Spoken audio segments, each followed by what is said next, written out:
Hi, Assalamualaikum. Salam sejahtera everyone. Okay, thank you so much for joining our session today. Kita memang welcome semua orang untuk tonton sesi ni. Dan sesi hari ni sangat-sangat special because kita ada orang yang sangat-sangat special bersama kita dalam sesi hari ini. Terlebih dahulu, saya ingin memperkenalkan diri saya. Saya Syikin dari tim Himalaya Malaysia dan saya menjemput anda semua untuk stay tune sehingga ke akhir sesi ini kerana kita akan bercakap dengan begitu detail, dengan kita sembang-sembang sikit dengan jemputan kita yang special hari ini mengenai topik hair fall. Apa dia punca, apa yang menyebabkan masalah hair fall ni terjadi. Dan untuk kita kupas topik ini dengan lebih lanjut, kita akan perkenalkan jemputan special kita hari ini.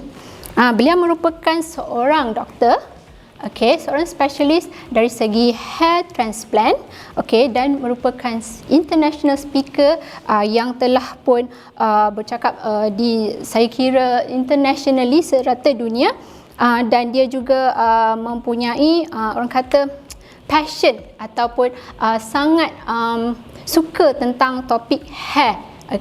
Dan sejak 2014 sebenarnya kita punya doktor hari ini telah pun join DHI Medical Group Southeast Asia as Chief Operating Doctor, ya.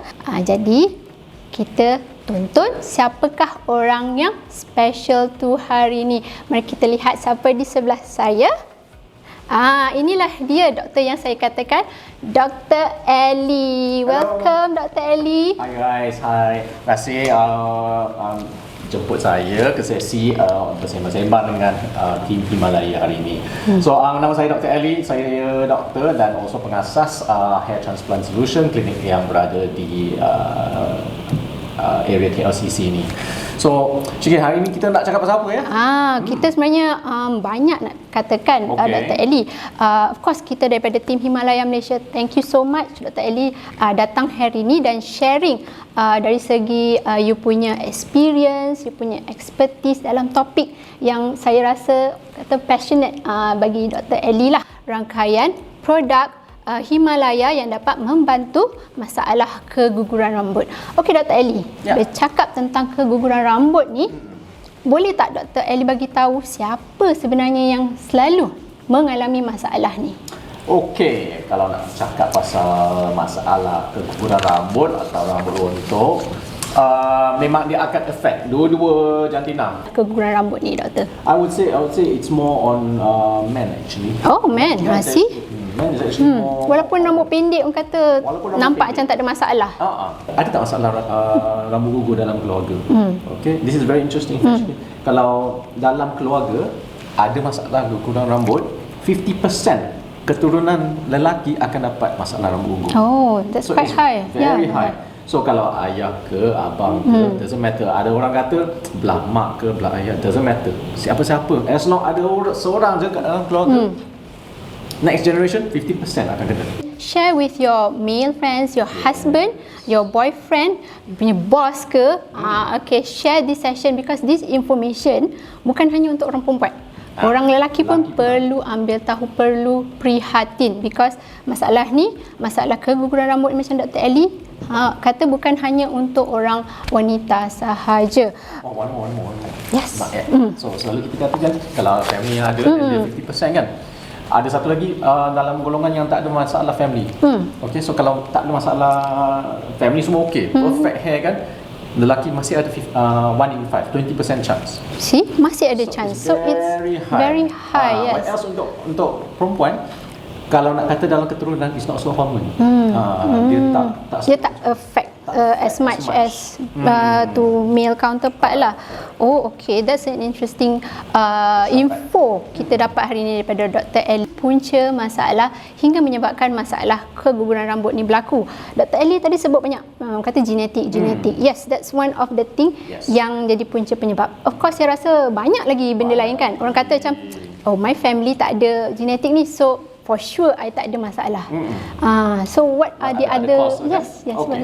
Biasanya when ada siapa-siapa yang datang for my consult pun sama, we always start with genetic, and then next we, especially untuk lelaki lah, kita focus on a bit on hormone related. Okay. Tapi hormone related dengan genetic is almost hand in hand pun.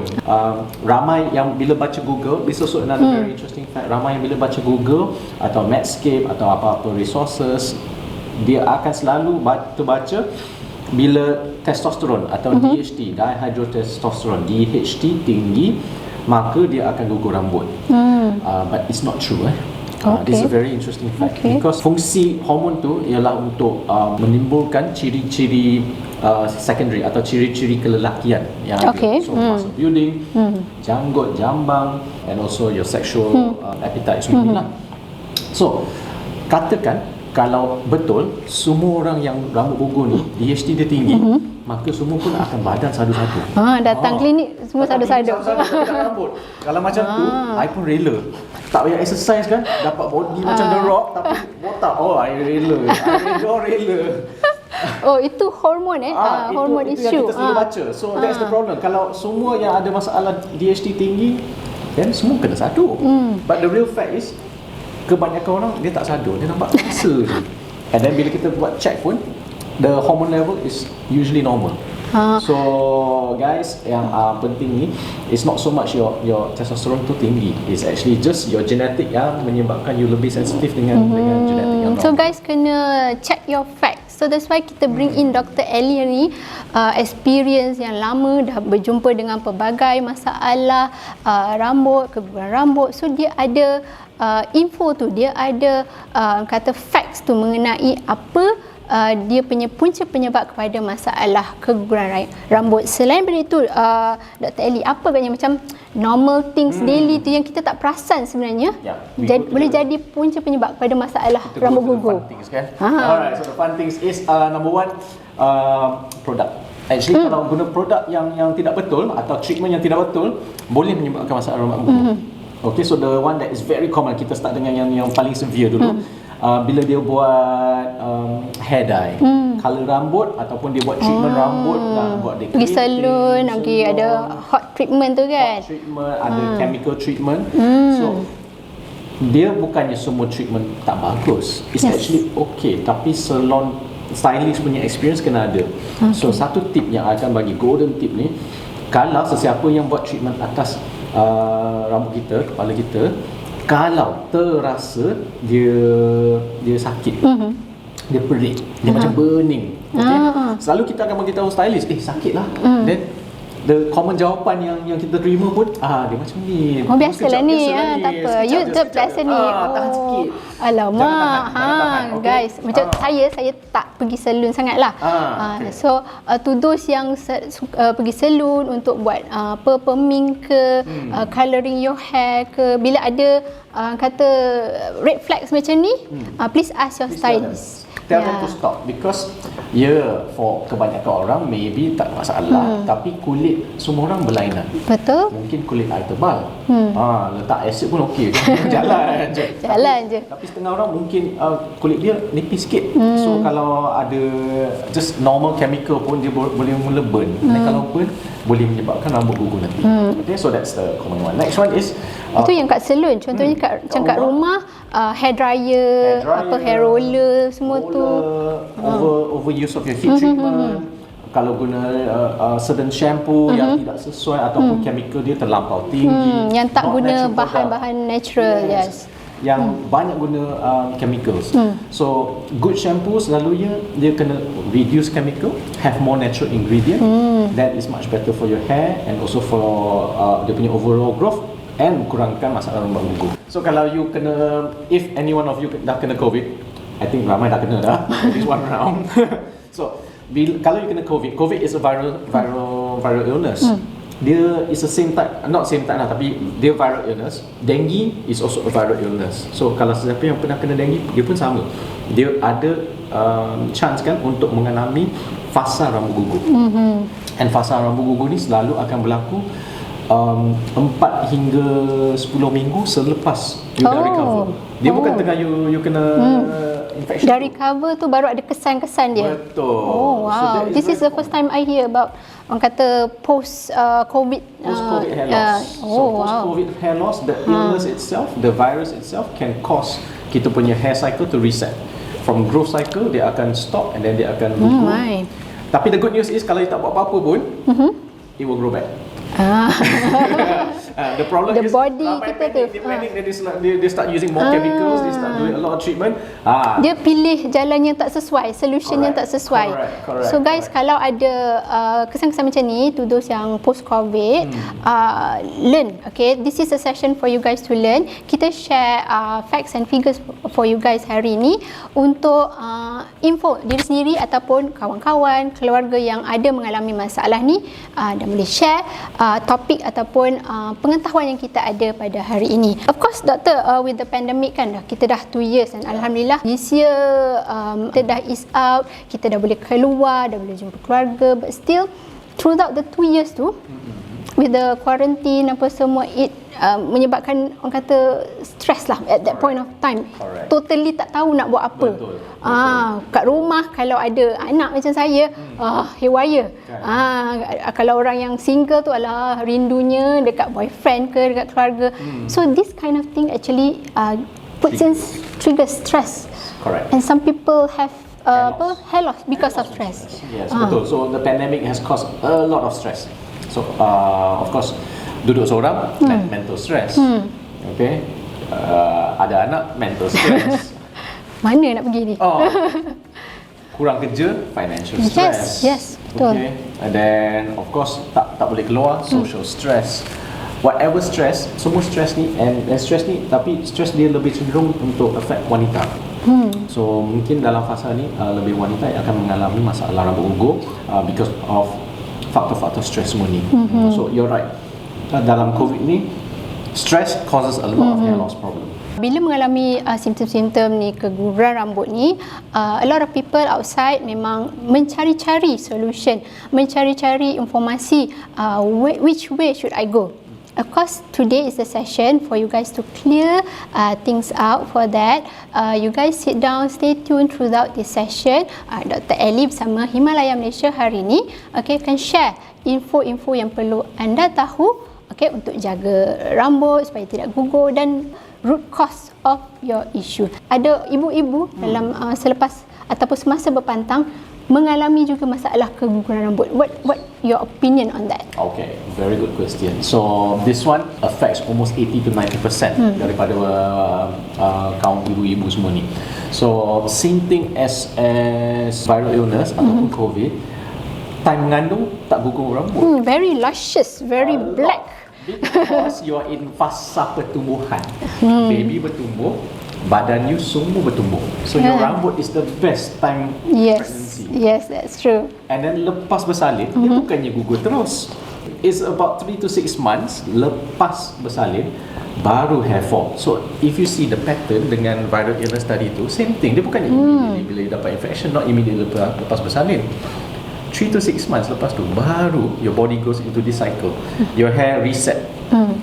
So yes, that is the fasa we call postpartum hair loss. It will occur to almost 80 to 90% of female yang dah bersalin. The trick is actually to do treatment before bersalin. Masa mengandung lagi, you have to start doing a lot of healthy routine. Satunya, of course, is start using proper hair care.